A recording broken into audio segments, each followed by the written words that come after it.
Hey, Mr. Leon. Thank you very much for the comment and thanks for the joining membership. So, Mr. Leon, जैसा कि आपने comment box में लिखा था कि हाउ टू अंडरस्टैंड इम्पीडेंस, तो आज हम जो है इम्पीडेंस के बारे में बात करेंगे कि भाई इम्पीडेंस क्या है। कहीं पर अगर इम्पीडेंस सुनने के लिए मिलता है तो हमें समझना है कि भाई वो किस चीज़ की जो है बात कर रहा है। तो प्रॉपर आज हम इम्पीडेंस की बात करेंगे। ठीक है, तो इम्पीडेंस समझने के लिए हमें पहले ये जो है चार चीज़ें समझनी होंगी। ठीक है, तो इन चार चीज़ों को हम पहले समझते हैं, पहले इन्हीं चीज़ों को हम डिस्कस करते हैं। तो यहाँ पे जो है रेजिस्टेंस है, इंडक्टिव इम्पीडेंस है या इंडक्टिव रिएक्टेंस, यहाँ पर कैपेसिटिव इम्पीडेंस या कैपेसिटिव रिएक्टेंस, और यहाँ पर जो है इम्पीडेंस लास्ट में। तो हम लास्ट में इम्पीडेंस समझेंगे कि भाई इम्पीडेंस क्या है। ठीक है, तो पहले हम ये चीज़ें क्लियर कर लेते हैं। तो यहाँ पर देखिए, अगर हम रेजिस्टेंस की बात करें तो रेजिस्टेंस को जो हम डिनोट करते हैं वो आर से डिनोट करते हैं, और इंडक्टिव जो हमारा इंडक्टिव होता है उसको हम एल से डिनोट करते हैं, और जो कैपेसिटर होता है उसको हम सी से डिनोट करते हैं, और इम्पीडेंस जो होता है उसको हम जेड से डिनोट करते हैं। तो ये हमारे जो है इसके डिनोटिंग लेटर हैं। ठीक है, तो डिनोटिंग लेटर, और इनमें जो तीनों में एक चीज़ कॉमन होती है कि हम इन तीनों को जो है ओम्स में ही मेजर करते हैं। जो इनका यूनिट होता है वो ओम्स में ही होता है। ठीक है, तो जो इनकी जो मेजर यूनिट होती है वो ओम्स में होती है, ये बात ध्यान रखना है। ठीक है, जो मेजर यूनिट होती है इनकी वो ओम्स में ही होती है। ठीक है, तो अब हम सबसे पहले करते हैं रेजिस्टेंस की बात कि भाई जो रेजिस्टेंस है, रेजिस्टेंस क्या है। देखिए, रेजिस्टेंस जो होता है हमारा, वो करंट, जो हमारा एक वायर के थ्रू करंट फ्लो होता है, करंट के फ्लो में ये रुकावट पैदा करता है। ठीक है, ये हमें सबको बताया। जो करंट है, करंट के फ्लो में, ध्यान से सुनिए, करंट के फ्लो में रुकावट पैदा करता है। ठीक है, जो करंट वायर के अंदर थ्रो और वायर के थ्रू जो फ्लो हो रहा है उसको जो है उसमें रुकावट पैदा करता है, यानी कि करंट को अपोज करता है। ठीक है, वहीं पर अगर अगर इंडक्टिव की बात करें, जो हमारा इंडक्टिव होता है वो इंडक्टर की प्रॉपर्टी होता है। ठीक है, जो हमारा इंडक्टर होता है, ये जो हमारा इंडक्टिव होता है वो इंडक्टर की ही प्रॉपर्टी होता है। ठीक है, जिसको हम एल से डिनोट करते हैं। ठीक है, तो अब अगर इंडक्टर के काम की हम बात करें, जो इंडक्टर हमारा काम करता है वो करंट जो होता है, करंट के चेंज, करंट का जो चेंज होता है उसमें रुकावट पैदा करता है। जो करंट का चेंज होता है उस करंट के जो चेंज में ये रुकावट पैदा करता है। ठीक है, तो ये जो काम करता है इंडक्टर, ये करंट की चेंज में रुकावट पैदा करता है। ठीक है, तो यहाँ पर रेजिस्टेंस की हमने बात की थी, जो करंट फ्लो हो रहा है, ध्यान से सुनिएगा, जो करंट फ्लो हो रहा है ये उसमें रुकावट पैदा कर रहा है, और ये इंडक्टर क्या कर रहा है, करंट के जो करंट का चेंज होता है उसके अंदर रुकावट पैदा करेगा। ठीक है, और वहीं पर अगर हम कैपेसिटिव की बात करें, जो कैपेसिटिव होता है, कैपेसिटर होता है।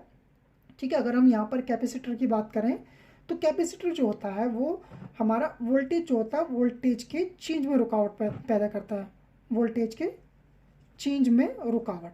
ठीक है, तो ये क्या ये करता है, हमारा जो कैपेसिटर होता है वो वोल्ट के चेंज में रुकावट पैदा करता है। इन तीनों में एक चीज़ कॉमन होती है, इनको हम जो है ओम्स में ही मेजर करते हैं, ओम्स यूनिट में। ठीक है, तो अब देखिए, अब अगर हम सबसे पहले इंडक्टिव इम्पीडेंस की बात करें कि भाई जो इंडक्टिव इम्पीडेंस क्या है, या उससे पहले हम एक चीज़ समझ लेते हैं कि भाई जो इंडक्टिव है, वो जो हमारा इंडक्टर है वो किस तरह से काम करता है। ठीक है, देखिए, इंडक्टर क्या होता है कि अगर मान लिया जाए कि हमारा यहाँ पर एसी करंट है। ठीक है, तो एसी क्या होता है, एक अल्टरनेटिव करंट होता है, यानी कि एसी करंट जो है चेंज होता रहता है। ठीक है, क्योंकि अल्टरनेटिव करंट जो होता है वो पहले इस दिशा में जाएगा, फिर इस दिशा में जाएगा, पहले इस दिशा में जाएगा, फिर वो वापस आएगा। ठीक है, मान लीजिए अगर यहाँ पर कोई सर्किट लगा हुआ है, ठीक है, तो वो सर्किट जो है कंप्लीट ही नहीं होगा, क्योंकि जो करंट है वो इधर से यहाँ से चलेगा और फिर यहीं से जो है वापस हो जाएगा। ठीक है, क्योंकि आपने देखा होगा कि जो करंट, जो एसी करंट होता है, एसी करंट में जो है फ्रीक्वेंसी होती है, तो फ्रीक्वेंसी का मतलब चेंज होना। ठीक है, तो अब इसी चीज़ को अगर हम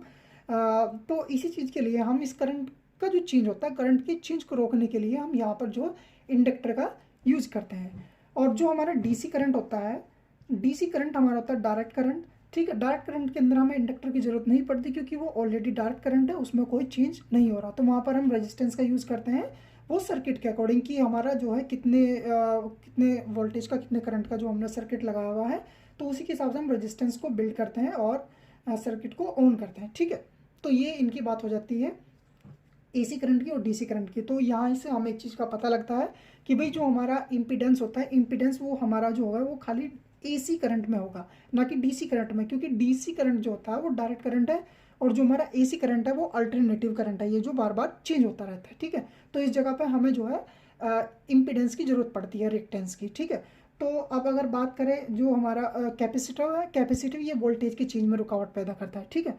तो अब इनकी बात करें कि सर्किट में ये हमें किस किस तरह से देखने के लिए मिलेंगे। तो सर्किट में हमें मान लिया जाए जैसे कि यहाँ पर कोई एक सर्किट है और सर्किट के अंदर यहाँ पर जो है हमारा रेजिस्टेंस भी लगा हुआ है और रेजिस्टेंस के साथ साथ जो है इंडक्टर भी लगा हुआ है, ठीक है। तो वो हमारा क्या क्या कहलाता है, वो हमारा कहलाता है इंडक्टिव इम्पीडेंस, ठीक है। अगर कहीं पर किसी भी सर्किट में आपको जो है रेजिस्टेंस और इंडक्टर मिलता है, ठीक है, रेजिस्टेंस और इंडक्टर मिलता है तो वो क्या होता है, हमारा इंडक्टिव इम्पीडेंस होता है, ठीक है। और ऐसे ही अगर कहीं पर आपको किसी भी सर्किट में जो है रेजिस्टेंस या आपको कैपेसिटर मिल जाए तो वो क्या काम करता है, वो हमारा कैपेसिटिव इम्पीडेंस होता है, ठीक है। और अब अगर जो इम्पीडेंस की बात करें, क्योंकि जो इम्पीडेंस होता है वो एक्चुअल में एक नाम दिया जाता है, जो जैसे मान लिया हमारा एक सर्किट है, कोई भी सर्किट चाहे सीरीज में हो चाहे पैरेलल में हो, ठीक है।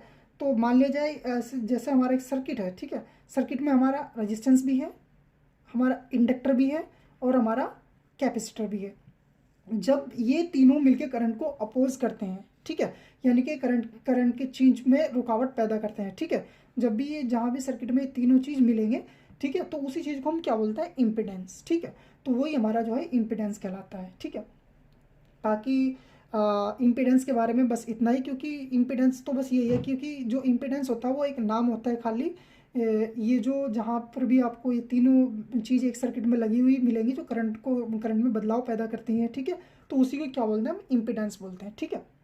और इम्पीडेंस को हम जेड से डिनोट करते हैं और इनकी जो मेजर यूनिट होती है उसको हम ओम्स में मेजर करते हैं, ठीक है। तो एक बार फिर से जो रेजिस्टेंस होता है, रेजिस्टेंस जो वायर के अंदर जो करंट फ्लो करता है उसके चेंज में रुकावट पैदा करती है, सॉरी, जो करंट वायर के अंदर बह रहा है, ठीक है, उसके अंदर रुकावट पैदा करता है, ठीक है। और वहीं पर अगर इंडक्टर की बात करें तो इंडक्टर जो होता है करंट के चेंज, यानी कि करंट का चेंज होता है हमारा एसी वोल्टेज में, ठीक है, एसी में हमारा जो है करंट में चेंज होता है। तो ये हमें एसी सर्किट के अंदर देखने के लिए मिलेगा इंडक्टर, ठीक है। और अगर वहीं पर हम कैपेसिटर की बात करें तो कैपेसिटर क्या होता है, वो वोल्टेज के चेंज में रुकावट पैदा करता है, ठीक है, जो वोल्टेज का चेंज होता रहता है, ठीक है। तो इन तीनों की ये वर्किंग होती है।